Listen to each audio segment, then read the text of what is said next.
Hemos trabajado el crecimiento del comercio y el humanismo como dos procesos históricos que marcaron el paso de la Edad Media a la época moderna en Europa Occidental. Existe otro proceso que también marcó ese cambio de época: la modernización del Estado y el surgimiento de las monarquías absolutas. Sin dudas, este es un tema complejo y muy discutido entre los historiadores, pero haremos el esfuerzo de sintetizarlo. La visión clásica sobre los cambios políticos entre la Edad Media y la época moderna plantea que durante la Edad Media los reyes tenían un poder limitado. Las monarquías feudales eran débiles, ya que los reyes habían delegado una gran parte de su poder en nobles de alto rango que contaban con sus propios ejércitos y gobernaban sobre sus feudos, donde hacían su ley y su justicia. De esta manera, los reyes que no contaban con los recursos y el poder militar para extender su dominio a todo su reino no tenían en realidad un control real sobre grandes regiones de ese reino, que se encontraban bajo dominio de los señores feudales. El cambio que introdujo la época moderna, según historiadores como Roland Mounier o Perry Anderson, fue un crecimiento del poder de los reyes, que fueron recuperando control y autoridad sobre esas regiones que antes estaban fuera de su dominio real, recuperando poder a costa de los señores feudales. O sea, en la época moderna los reyes aumentaron su poder en la medida en que los señores feudales lo perdieron. De esta manera se conformaron en Europa Occidental y de forma progresiva las monarquías absolutas. Una monarquía absoluta se podría definir como una forma de gobierno donde un monarca o rey concentra todos los poderes del Estado. Hace la ley y hace justicia cuando sus súbditos la violan. Hace la paz y hace la guerra para engrandecer su reino. Busca controlar la economía de su reino. Y además busca controlar los asuntos religiosos a través del control de la Iglesia. En una monarquía absoluta no existían estrictamente ciudadanos, ya que un ciudadano es una persona con ciertos derechos por el solo hecho de pertenecer a una comunidad. Por el contrario, existían súbditos, personas que tenían derechos si el rey se los otorgaba. Para expandir su poder, los monarcas absolutos debían contar con personas a su servicio que colaboraran con esa tarea. Por un lado, debían tener un ejército profesional, especialmente formado para combatir y capaz de hacer respetar la autoridad de los reyes. Por otro lado, debían contar con una burocracia, funcionarios del Estado como jueces, diplomáticos, recaudadores de impuestos, etc., que cumplían funciones importantes para el gobierno. Muchas veces la autoridad de los reyes se justificaba en el derecho divino, o sea, se decía que el poder de la familia real provenía de Dios, que los había designado en el puesto. Otras justificaciones hacían referencia a un contrato social. Para evitar el caos y la violencia, las personas habían hecho un contrato, para darle a uno, al rey, la capacidad de gobernar e imponer el orden. Es momento de hacernos dos preguntas sobre las monarquías absolutas. Primero, ¿por qué surgieron y por qué se dio ese cambio?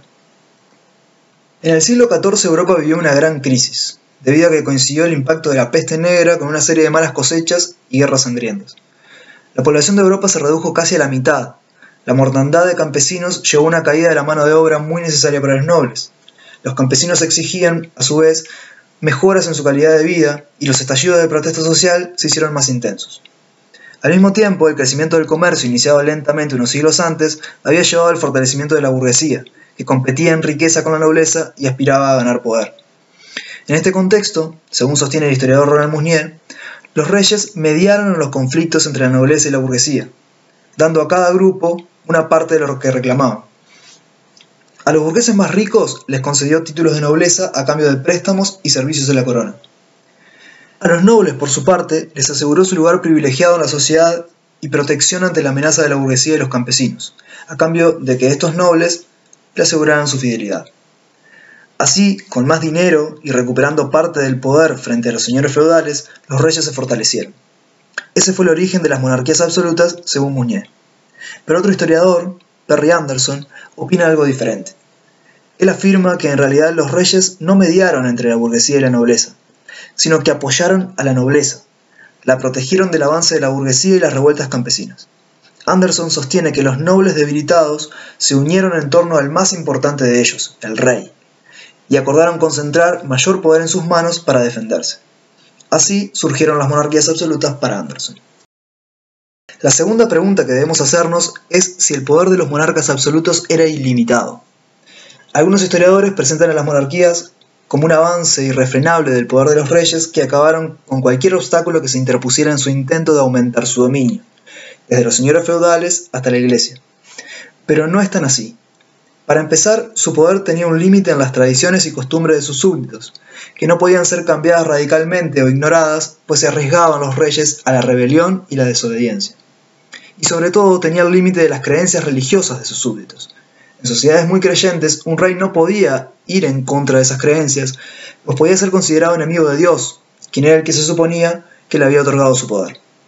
Pero además existían cuerpos intermedios, o sea, instituciones que mediaban entre los reyes y sus súbditos, como las órdenes religiosas, los gremios de artesanos, los gobiernos municipales de las ciudades, entre otros.